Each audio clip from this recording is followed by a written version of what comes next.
Seperti diketahui, Lesti Kejora merupakan pedangdut muda kenamaan tanah air yang sukses berkarir sejak belia. Lesti memulai karirnya di usia 14 tahun lewat ajang kompetisi menyanyi The Academy. Punya karir moncer, tak heran bila Lesti Kejora hidup bergelimang harta.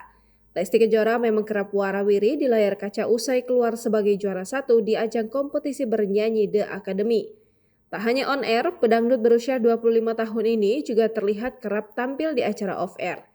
Pada tahun 2021 pernah terkuak bahwa tarif manggung Lesti Kejora mencapai 350 juta rupiah.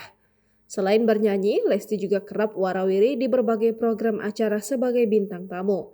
Tak sendiri, Lesti bahkan kerap menghadiri suatu acara bersama sang suami Rizky Bilar dan putranya Abang L. Lesti Kejora juga merupakan salah satu publik figur yang memiliki jumlah pengikut banyak di Instagram, yakni sekitar 29 juta. Tak heran, ia pun kerap melakukan endorsement berbagai macam produk mulai dari busana, kosmetik, hingga berbagai jenis makanan. Diketahui jika satu kali mempromosikan produk di Instagram Lesti Kejora, klien bisa merogoh kocek hingga 50 juta rupiah.